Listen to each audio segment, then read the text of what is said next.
today I'm delighted to say we have Johann van Zyl. He is the CEO of Cornerstone Healthcare Group, which has 3 specialist nursing homes in Hampshire, with 2 on their way later this year. And Johan is CEO of the fastest growing specialist care startup.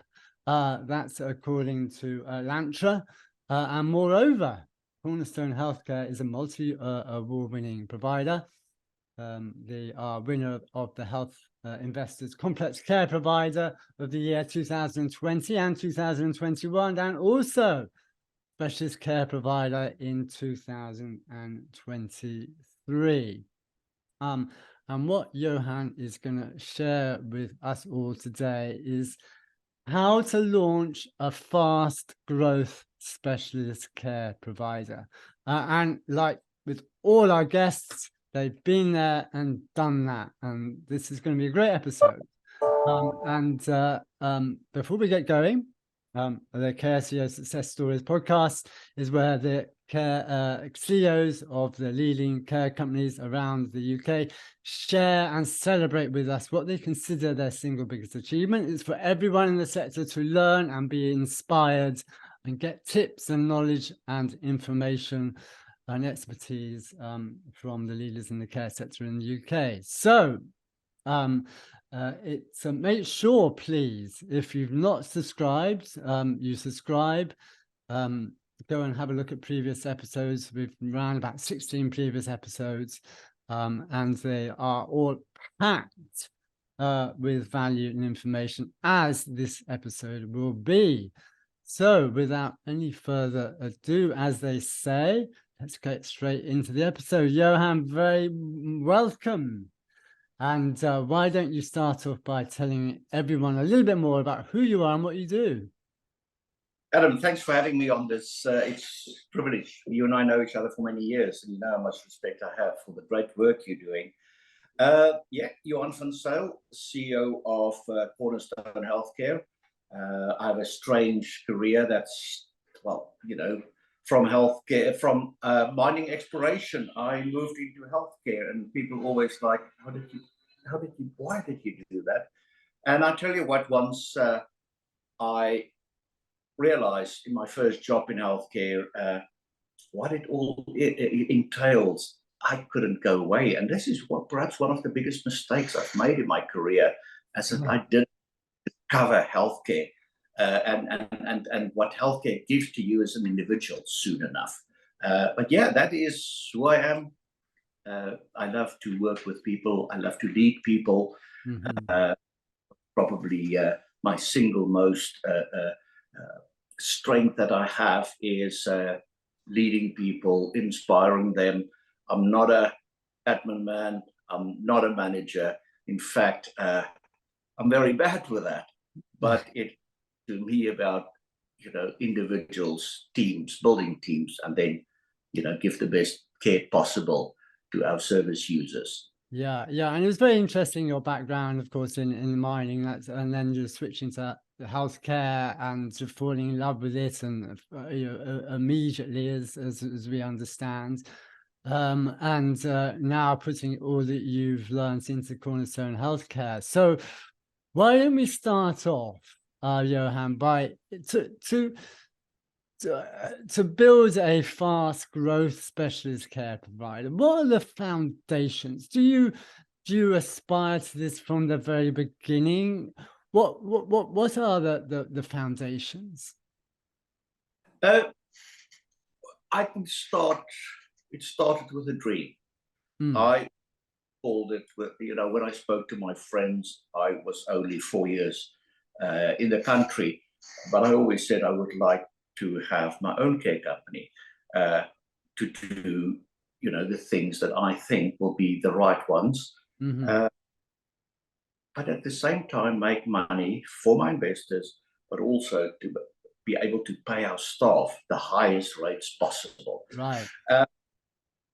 We were always laughing about it and call it my unrealistic dream. But that dream became a very good idea, very formulated idea that I then worked with my business partner, Dara Nigara. And one thing is what people must know: if you want to start with a startup business, you must have an idea. Yeah. Have a business partner. It's quite difficult to do it on your own, because I believe that different peoples bring different skills to the pot, and that was the other one. And then I mustn't forget, you need money to do that. Yeah. I was quite naive. I took 2 years out of my career, not earning money. Myself and Dara, my business partner, we looked for the right homes that fit the specific idea, or as close as possible, of a care plan that we have. We found it. We found 2 brilliant homes down in Hampshire. We got a very willing vendor that liked our idea and decided he would support us and put this business on exclusivity for us as long as possible to assist us to get money. But I didn't think about it that way. I went to the bank and I said, right, guys, I've got it now. Can you give me the money? And a very good friend of mine, Jamie Stewart, at that time, they were Clydesdale Yorkshire Bank, said to me, Johan, I know your track record and you're very good, but mate, it doesn't work like that. You can't just come in here and ask me for money. Do you have an investor? I never thought about investors and having that. I thought I'll get all the money from the bank. Like I say, quite naive, but bear with me. Yeah, I walked the mountains of Sudan and Ethiopia looking for iron ore and gold and stuff like that. I didn't realize that if you start a care company, you need investors. Yeah. Well, you know what? After a lot of pictures, after talking to a lot of money people, we Ignite Growth that believed in us, Forbes Stewart and Andrew Lee. And they were prepared. They were one of the only one that were prepared to put risk aside and said, we take a chance here. And that, so the eye that when you start a new business, you must be an entrepreneur. And luckily, Forbes and Andrew also started Ignite Growth at the time when we were their first deal. Okay. Thought the same. We thought about risk, how we're going to deal with it. And perhaps we were less risk adverse than the guys longer in the game. And the rest is history. We are doing extremely well, extremely successful. It's fascinating. And I don't know. It sounds maybe I don't know what's easier, climbing a mountain in Ethiopia or Sudan, or in the heat, or going to a bank and investors. But anyway, you can probably tell me. Climbing the mountain was the easiest. I tell you what. Yeah. All right. Okay. So that I'm intrigued by this process. So how many kind of investors did you approach, and how did you approach them? And if you were going to do it again, how would you do it? Would you have done anything differently? Obviously, you may not have walked straight into the bank as you did this time, but I don't know. Maybe you would. What would you have done differently, or what did you learn from that process? Well, what I've learned from the process is that you do your homework better. Not on the business. We added to the last team. We pitched to. I remember I did 17 pitches during that time. Right. Not all investors, some were banks as well. Yeah. But the were investors, 17. It was quite exhausting. And me not knowing how PowerPoint and these things even work, and I believe PowerPoint is already something that's not being used even anymore. I do presentations, 17 of them. What I will do differently now, luckily, at the time, it was, we were like, you guys don't have equity backing experience. It's a bit risky. Now we have that experience. We learned very fast.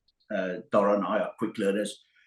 We know now how it works. And we also drew the attention of equity funds, institutional funders,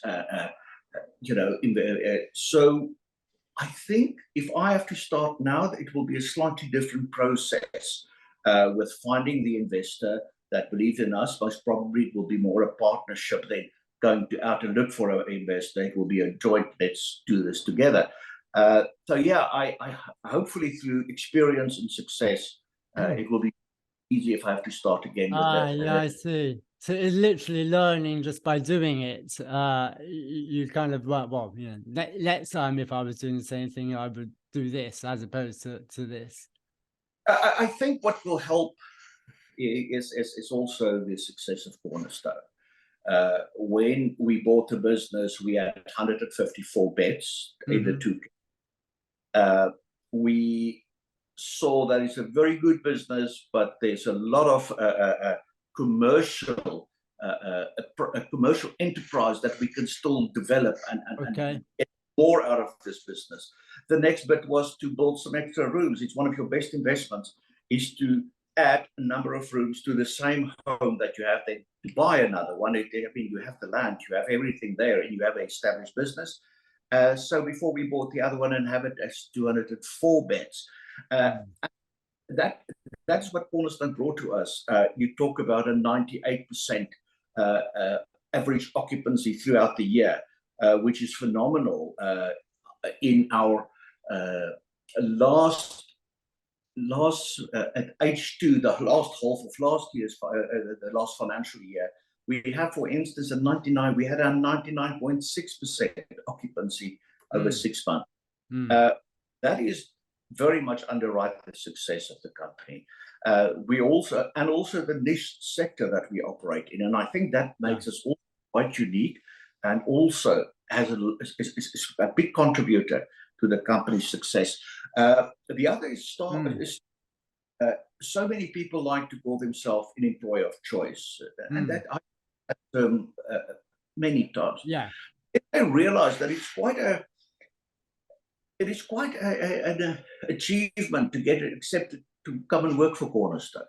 I learned it really when a very competent lady applied for a job as general manager for our one home South Africa Lodge, which is a 99-bed home. Yeah. And she said, when we asked her why Cornerstone, she said, look, I've been watching Cornerstone over the last number of years. I never thought I'm good enough to come and work for you guys, because the general manager for South Africa Lodge, 99-bed home, complex care, is the ultimate of general manager positions in Hampshire.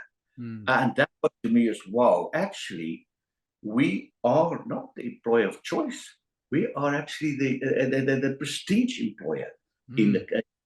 And that is how we got it. We have today only 3% vacancies. We have 363 staff, and we only have 3% vacancies. And our staff turnover is now below 20%. It's our annualized staff turnover. You know, what's also great is to say that our absence and sickness is 2% monthly. Staff as well working for us, and all of that makes this a successful company. Yeah, and let's go into that a little bit more, because obviously that has, you know, the recruitment and being able to find a solution to that has been vital during Cornerstone's growth, and indeed any care provider's ability to grow. They've got to have the staff, and they have good staff, and they've got to be able to retain as best as possible. So for those listening, how would you advise them to achieve that? Well, let's talk about retention first. I mean, we all went in recruitment side, we advertising and marketing and recruitment overseas. I mean, we all have that story now on how to be successful in that, and I'll add later to that one. But retention, one thing I found when I spoke to our nurses was, right, guys, what do you need to stay with this company? All right, obviously it was management that listened to them and all of that. But quite interestingly, that wasn't the first thing that was mentioned. It wasn't the second thing that was mentioned. Money was also not the first thing that was mentioned. The most important thing that was mentioned is, I want to feel safe when I work here. I asked them, okay, deliberate, tell me what do you mean by that? I had all sorts of other ideas in my head, and they said, I want to have numbers around me. I want to know that there's other nurses in this building as well. Nurses that are permanent nurses, not agency nurses. That is one of the things that make me feel safe. So in other words, it's a massive problem. And that was the first thing that and then the second one was training. So we invest a tremendous amount of our funds into training. And it might sound strange, but that is two of the most important things of staff retention, is we made sure we have enough staff. In fact, we are privileged that we can over-recruit, and that is what we do at the moment. It helps us tremendously as well with agency costs, because there's always a nurse or a HCA that must go on a training course, that goes on holiday, and we tend to forget about that backfill that one home has. And these feeling safe amongst your own staff, and your own colleagues, how well they're trained, started to keep staff to stay with the company. Obviously, there's loads of work on the management side that you have to do. And then we also look at, and we always try to stay at the top of the county where we're in. We have the 2 homes in Hampshire and 1 in Surrey, and we always try to pay the guys at least in the top 3, 4 care homes in the county. We try. So money is important. We pay our staff more than our day staff. Because I always say, I love all my staff, but my night staff is very special to me. People tend to forget about them. They come in, they deliver your home's service that night, and the next morning, everybody takes over. All the managers are there. And sometimes people don't even realize that these guys were looking after that home during the night. We started to pay them. Sorry, Aaron. No, I'm intrigued by this because I know, you're a specialist care provider. As you say, you have it's particular skills required. The safety was an issue that was talked about, was something that was important. And the pay comes into it, but it's the training, the working conditions. And the company that I run is like, how to retain my good talent is like key for me. It's something that's permanently on my mind. But that for a specialist care provider that wants to grow at the rate that you are growing, it must be like triple on your mind about how always to keep at it, because we all know that if you don't keep working on how to retain, it can drop off, and then that dropping off can wreak some difficulties. So going into the details about this, maybe the kind of little things that you feel that you've implemented that have worked well and you feel has helped with that retention in what is it can be a challenging sector to work in. Tell me a little bit more about that. Now, one of the I started this business, we kicked it off successfully, is and that they don't always appeal to everyone, that I approach things from a different angle, and sometimes I want to call it the unorthodox angle. I don't do the normal norms and following manuals. There's plenty of these things that you can read how to retain your staff. I decided to go for it from the other angle. We lost a lot of staff post-COVID. I read a lot about it, and I wrote a couple of opinion pieces on the great attrition. And one of the things that I very quickly realized is our staff didn't know why they resigned during that time. They will, if you do the exit interview, sorry, and this is a long winding answer. If you do the exit interview with them, they will say, well, it's management. Then you want to know which management, because you need to go and work on it. And then they actually couldn't tell you which management. And then they decided, no, it is because there's too much work. And I very quickly realized that we're going to lose very good staff that doesn't really know why they're resigning. And I then recommended to our HR department, our recruitment department, and our heads of department, guys, offer them a way back into the company. They're going to go, they're going to think they've burnt their bridges, and they will never come back. But we have guys here that we're losing that are great people that were always happy here. Interesting. So we lost a lot, but one of the major things that we had to say to them, and that I made a point, is tell them the day you want to come back, please come back. Right. We will receive you with open arms. And what we got with that is, firstly, the guys that were feeling that, I'm going, I want to be out of healthcare, they thought, let me stay with these guys. They're not too bad. I can always later go. Now the guys are over the post-COVID stress, and they, us. And the guys that left are back. At stage we have 3 inductions every month, and at one stage, every one of them had at least two old members of staff, ex-members of staff that came back because of the principle that we don't burn bridges. Yeah, interesting. And that I'm curious to know about that exit interview. Is that something you would highly recommend? Anything about it you want to feel that's valuable for people to learn and understand? Yes, definitely. In my first job in healthcare, I like with my rest of my team members, was like, exit interviews. There's never time for it. Everybody is too busy. The guys, some of the nice ones that go to big other positions, resign for the right reasons. You say, good luck, guys, enjoy it. But that's the extent of the exit interview. If you don't even find out why they're leaving. This time around, I discovered how important an exit interview is. The ones that refuse, the ones that resign and refuse to take up an exit interview, you can always also look at their records. They were the guys that had a bad absence, sickness record. They are the guys that caused you trouble. The ones that really have the company at heart will go for that exit interview. Right. Yeah. This is now number 1 KPI. Is how many interviews have you done? Well, luckily today I've got very few staff leaving, but that's very important that we capture all of the guys that leave an exit interview. Very, very interesting. Very interesting. Thank you for sharing that. So let's just go back to obviously recruitment, retention, massive enabler for this fast growth within the sector.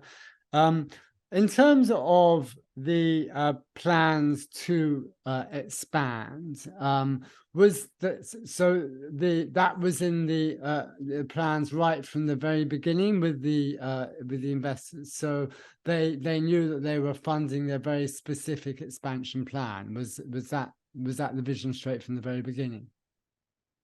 Yes and no. The approach we followed, and what was also very favorably accepted by was buy and build strategy. We want to achieve at least 350 beds and 10 million plus EBITDA in the first phase of the business. Let's call it and then we will start moving to a second phase where we want to achieve 500 beds. But my idea was always, and with my colleagues, is that we're not going to build. We're not developers. I was very serious about that. We're not developers. Okay.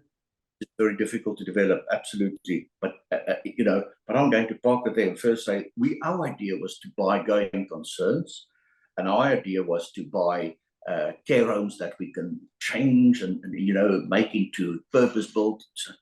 We couldn't find ones that suited us. Perhaps we were over picky about what we wanted, but we couldn't find one that suited us. And we decided, well, now we're going to build our own.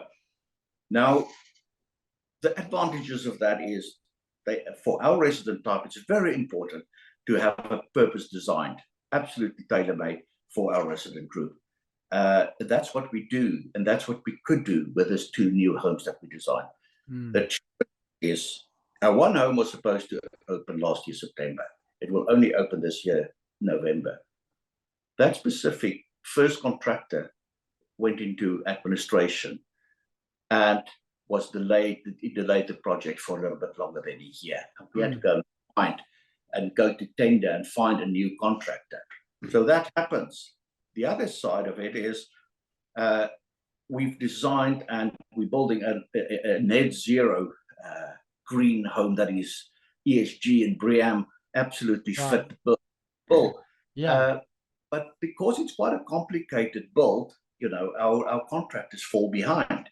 So the challenges that I will always tell people is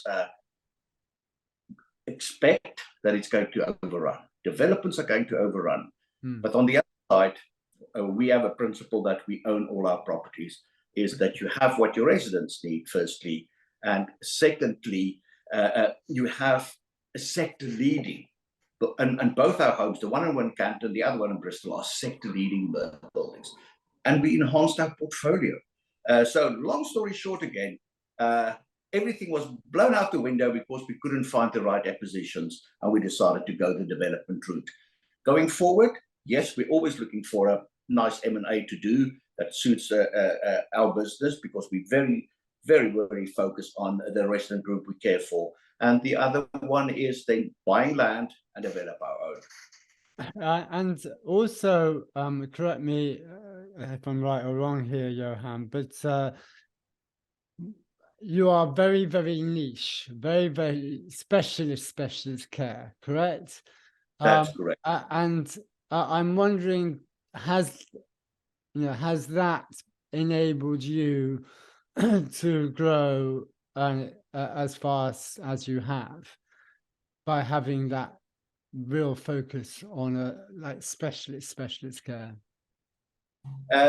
Yes, the short answer is yes, and it's also is let's forget about all the other stuff that we got right, staffing, recruitment. The niche of this business is also the reason why this business is so successful. Not many companies can say that they have a 98% occupancy, or for 6 months they ran a 99.6% occupancy. We can.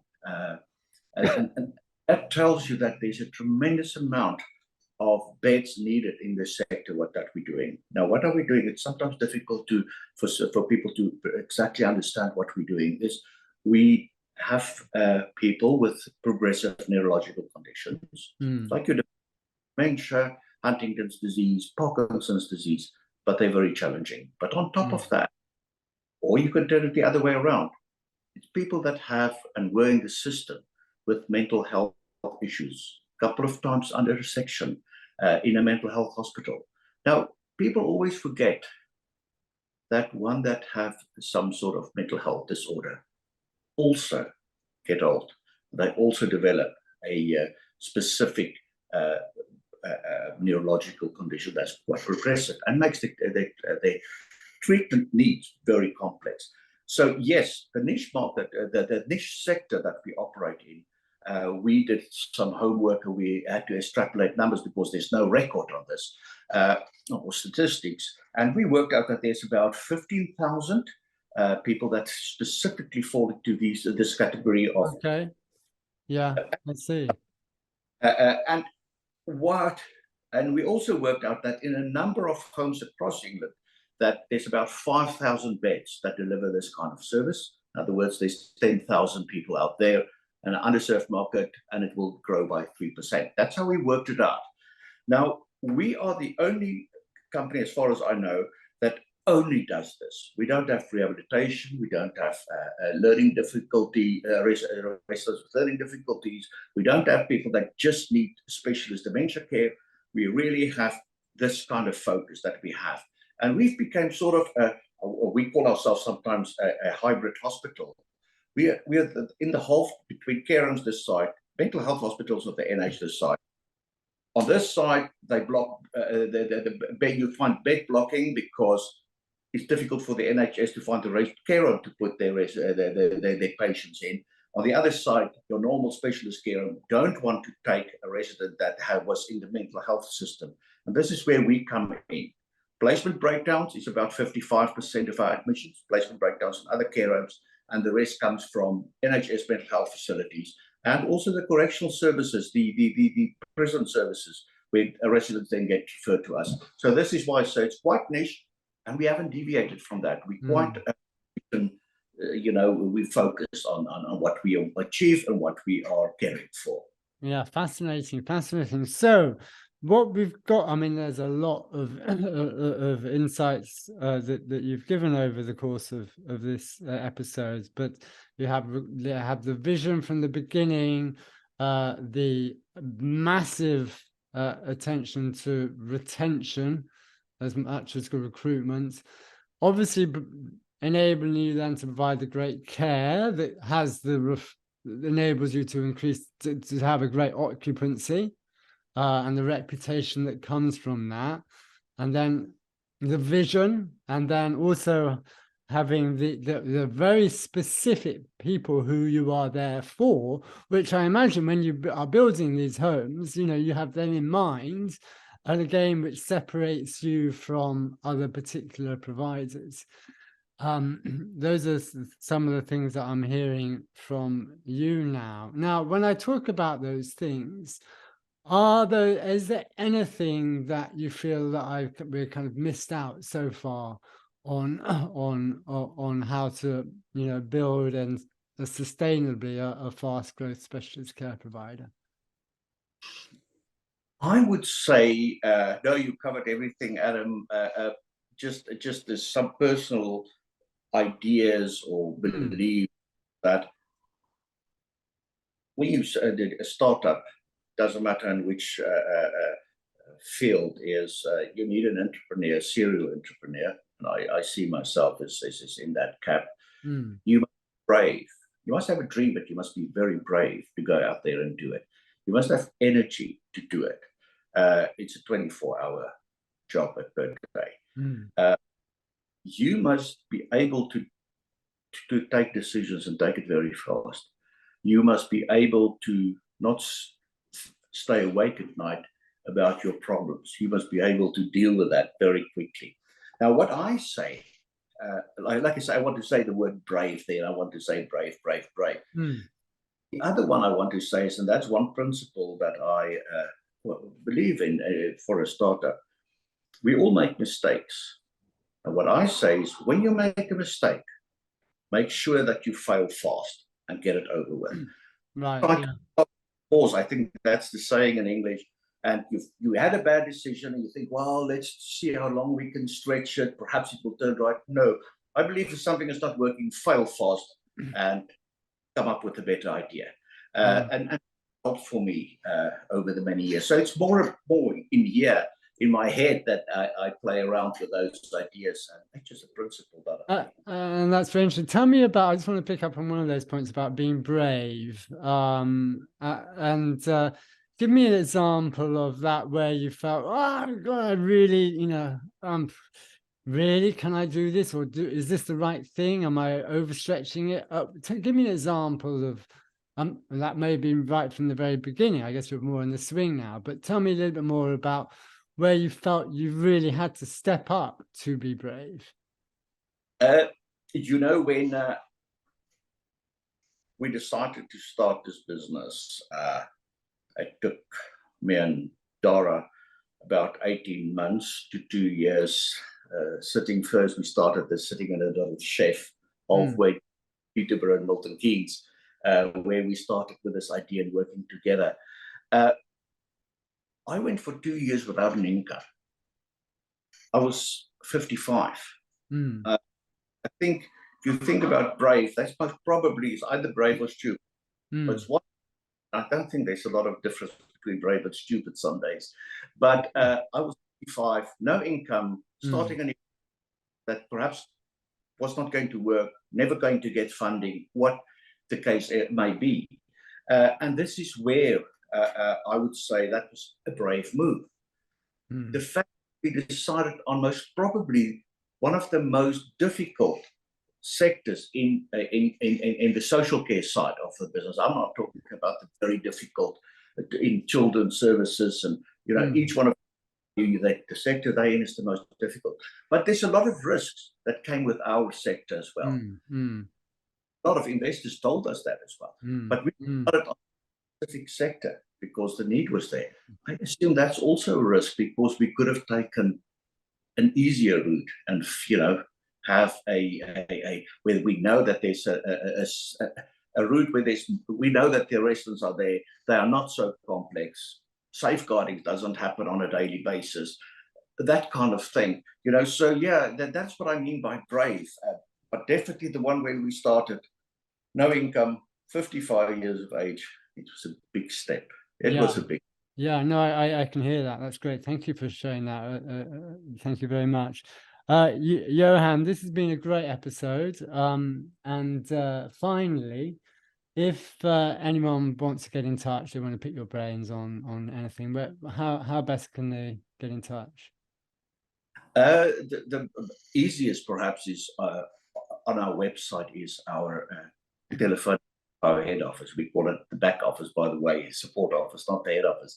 The telephone numbers are there, and you get through to me very easily. Or on LinkedIn, on LinkedIn, my email address is too long and my surname is too difficult to spell. But otherwise, you're most welcome. It's Johan with a double N van Zyl, VANZYL, at cornerstonehc.co.uk. But it's easy to go on LinkedIn, guys. It's easy to find me there. Perfect.